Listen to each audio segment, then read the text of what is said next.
Hi everyone, Alex here. This video, continuing on from the previous ones looking at the In This Void multitrack, is going to look at the guitar and the vocal parts of In This Void and seeing how they're mixed in and all the little details that have gone into them. So the previous video, broadly speaking, was basically a look at all the MIDI stuff, the drums and the electronics, and this video is moving on from that to look at all the audio tracks and how they're mixed in. This song features guitars quite prominently in most parts of the song.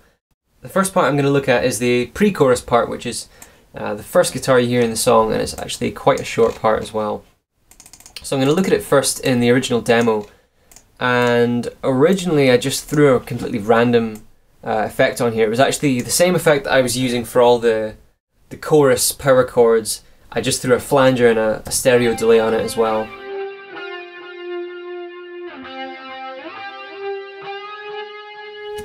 And really I just threw those effects on it because I wanted to get some kind of idea of what it was going to sound like if I did a slightly affected guitar part and would that work, etc.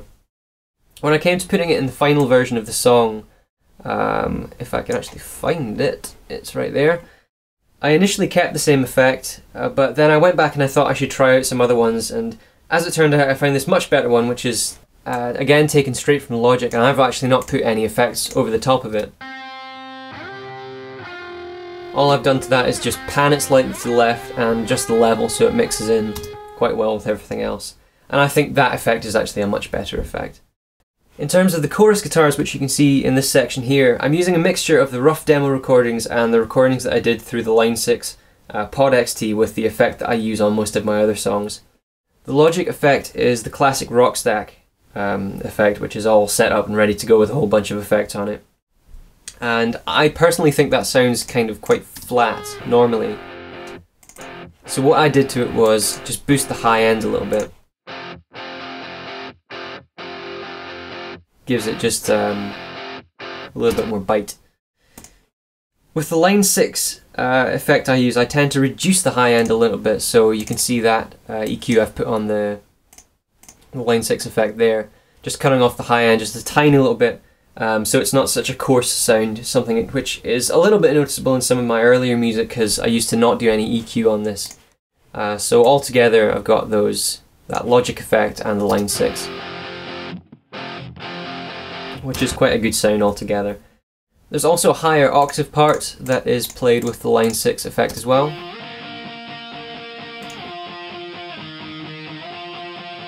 The only effect that that's got on it is a slightly more severe EQ to cut more of the high end and a sample delay, which if you'll remember from the last video I also had on one of the synths, and that just helps the stereo spread of that part and means it's not competing with all the other guitars or the vocals and, you know, clashing with them in any kind of major way. The guitar parts, they mostly stick the same as in the first half of the song, in the second half of the song, until we get to the bridge. So in the bridge here I've got a muted guitar part, which originally again was just with the classic rock stack and the Line 6 effect, but I ended up cutting the Line 6 effect and I just have the classic rock stack one in there now. There's also a couple of higher muted parts which I've used Line 6 for, like this part here. And then we've got another one coming in here, again Line 6. First one was panned left, this one's panned right, and I'm also using a third part there as well, which is a Logic effect that I just threw in there as well. And really here I was just trying to use a variety of sounds which get added as the bridge builds up and heads towards that solo that's going to come in a minute. The solo in the final version is the actual original recording that I made in the demo, and that's simply because I think it was played fine the first time round and I was really happy with the melody, so I just kept that. The main effect that I added to that part, which is quite obvious if you listen to it just on its own, is an echo effect there.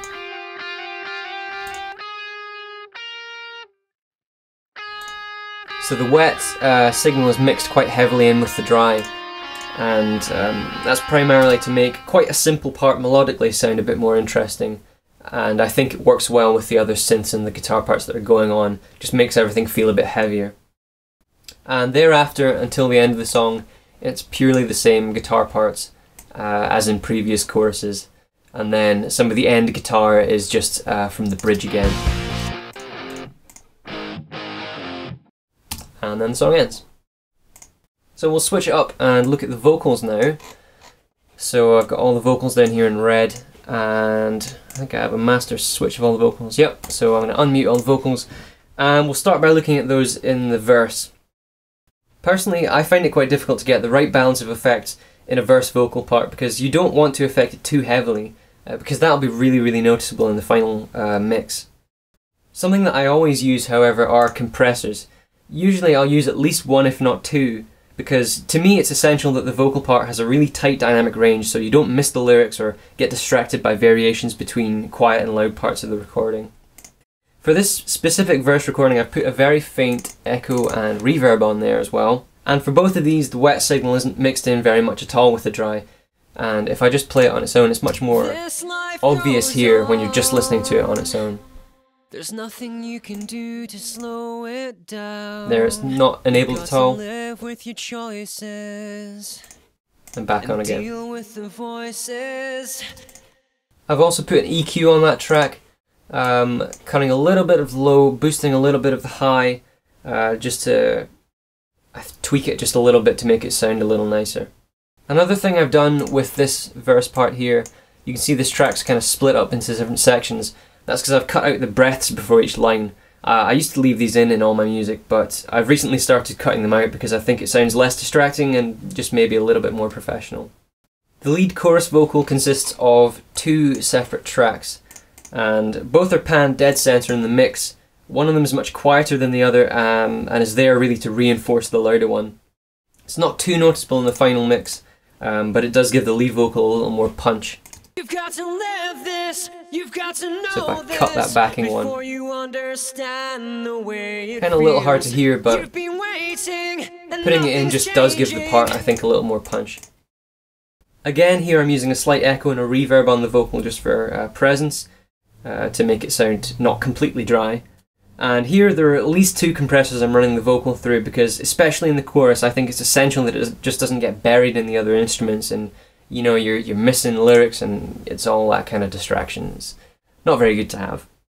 I also have a backing vocal here in the chorus which gets its own compressor and also a sample delay and a slight pan to the right, meaning the lead vocal doesn't get crowded and the backing feels just a little bit more spaced out. It feels. You've been waiting, leaning closer in, the tension builds up.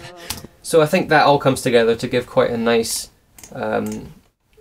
set of effects on the vocals going on in the chorus. The vocal part in the bridge, if I just skip forward here a little bit and get a bit of perspective on everything. So the bridge is this section here, and the vocal part in the bridge has very few effects on it since it's not got a lot of other instruments surrounding it, and I think that means keeping it quite dry is a good contrast from the effects of the verses and the choruses that we've already had. Then as the guitar solo comes in, I just heavily echo that last note. So that kind of bleeds away into the solo and eventually just fades away over a short period of time. The chorus vocal subsequently makes a final appearance here at the end in the last chorus, and in the second half of the last chorus I also add a second backing vocal which is doing completely its own thing rather than try and harmonise with the lead part that's going on.